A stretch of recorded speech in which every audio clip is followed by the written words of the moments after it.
Como Jesus pode ser 100% Deus e 100% homem? Esse é o mistério da encarnação. Olá, paz do Senhor Jesus, seja muito bem-vindo ao canal. Eu sou o pastor Evandro Ribeiro e hoje nós vamos mergulhar em um dos maiores mistérios da fé cristã, a dualidade da natureza de Cristo, ou seja, como Jesus pode ser simultaneamente 100% Deus e 100% homem. Essa pergunta tem desafiado teólogos, pastores e crentes por séculos, mas também é uma das verdades mais profundas e transformadoras da Bíblia.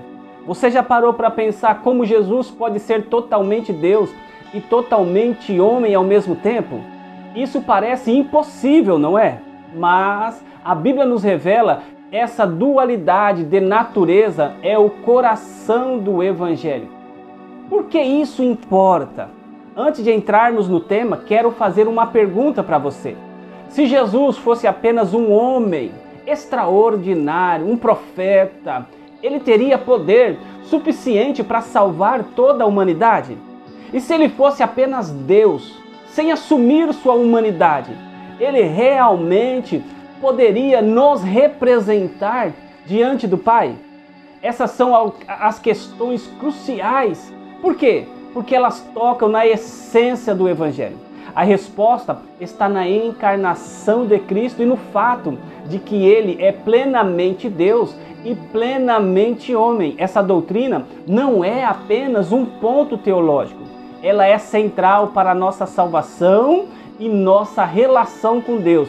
Então, hoje vamos mergulhar nesse mistério fascinante. Prepare-se para aprender algo incrível. Mas antes, curte esse vídeo aí. Se você não é inscrito, se inscreva no nosso canal, porque toda semana tem vídeo. E esses vídeos é para abençoar a sua vida.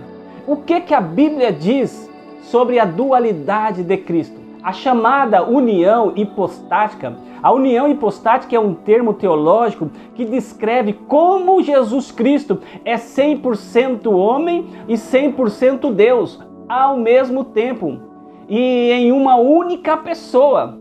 Mas vamos começar pelas Escrituras Sagradas, porque tudo o que cremos deve estar fundamentada na palavra de Deus. Primeiro, lá em João capítulo de número 1, verso de número 1 ao 3 e também o verso de número 14, João vai dizer que no princípio era o Verbo e o Verbo estava com Deus e o Verbo era Deus. Todas as coisas foram feitas por ele e sem ele nada do que foi feito se fez.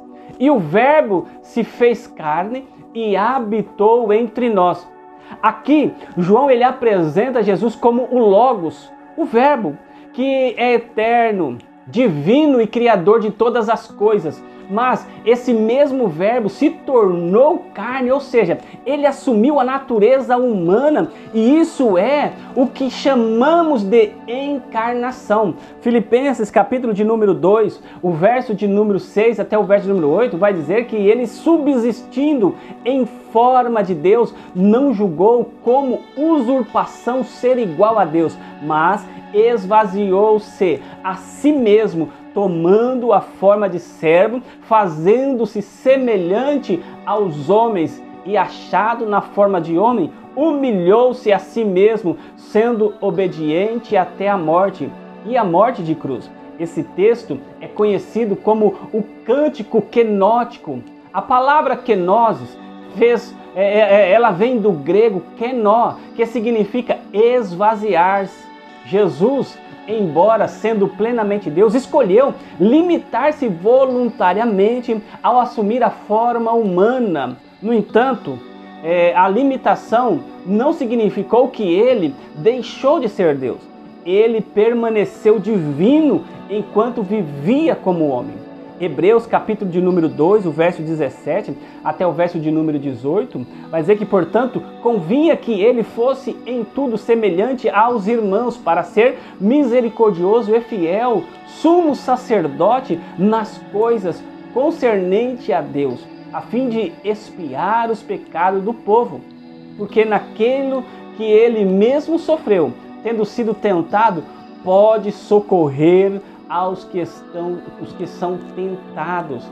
Estes versículos destacam a necessidade de Jesus ser humano para representar-nos diante de Deus e experimentar nossas lutas, experimentar nossas fraquezas. Colossenses, capítulo de número 1, verso de número 15 ao 19, ele é a imagem do Deus invisível, o primogênito de toda a criação, porque nele foram criadas todas as coisas nos céus e na terra, as visíveis e as invisíveis, sejam tronos, sejam dominações, sejam principados, sejam potestades, tudo foi criado por ele e para ele.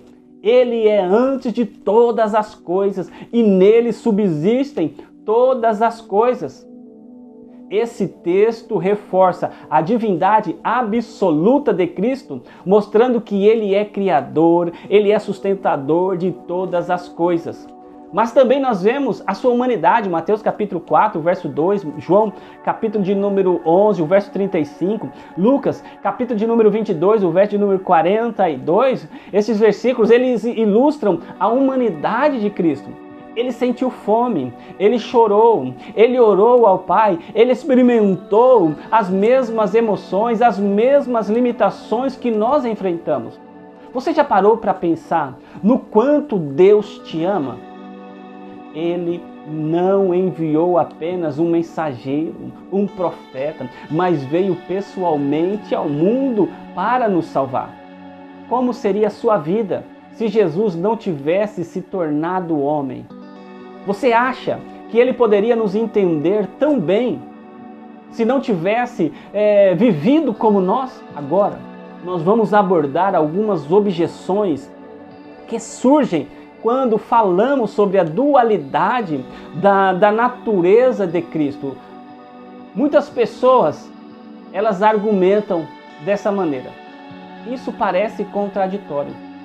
Como alguém pode ser infinito, alguém como Deus, e ao mesmo tempo ser finito homem? Como pode ao mesmo tempo? A Bíblia não ensina contradições, mas mistério. A encarnação é um ato sobrenatural de Deus, que transcende nossa compreensão lógica. Assim como a trindade, a dualidade da natureza de Cristo, não é um paradoxo irracional, mas uma verdade revelada por Deus. Se Jesus é Deus, como ele podia sentir fome, sentir dor ou cansaço? É outra pergunta. Quando Jesus ele assumiu a natureza humana, ele não deixou de ser Deus, mas voluntariamente limitou o exercício de certos atributos divinos, como onisciência e a onipotência, para viver como homem. Esse conceito é chamado de autolimitação divina. Ele ainda era plenamente Deus, mas ele escolheu viver em dependência do Pai. Se Jesus é homem, como ele pode ser onipotente? Jesus nunca deixou de ser onipotente, mas em sua humanidade ele escolheu submeter-se à vontade do Pai. Por exemplo, Lucas capítulo 22, nós citamos quase agora, ele ora ao Pai. Ele ora: se queres, afasta de mim este cálice. Contudo, não faça a minha vontade, mas a tua. Aqui vemos a harmonia perfeita entre as duas naturezas. A humanidade de Cristo expressa dependência, enquanto sua divindade garante soberania. Somente um Salvador, que é plenamente Deus, pode oferecer um sacrifício perfeito e infinito pelos nossos pecados. Nós vamos ver em Hebreus, capítulo de número 9, verso 14. Somente um Salvador, que é plenamente homem, pode nos representar diante de Deus. Hebreus 2 e o verso de número 17. Então, Jesus, ele sabe exatamente pelo que estamos passando, porque ele já viveu como humano. Ele foi tentado, ele sofreu, ele chorou. Isso nos dá confiança para nos aproximar dele em oração. É o que o escritor aos Hebreus vai falar no capítulo de número 4. Como homem, Jesus nos mostrou como viver uma vida de obediência e comunhão com Deus. Ele é o nosso modelo de santidade e dependência. Para concluirmos aqui, esse é o mistério que nos salva. Isso, Jesus 100% Deus, Jesus 100% homem, não é uma contradição, mas um mistério glorioso que nos mostra o amor e a soberania de Deus. Ele é o único que poderia nos salvar, porque Ele é Deus poderoso e homem como nós. Isso nos lembra que em Cristo temos um Salvador, que entende nossas lutas e nos oferece a vitória sobre o pecado e a morte. Glória a Deus! E você, o que acha desse mistério incrível? Como a encarnação de Jesus impacta a sua vida? Deixe nos comentários.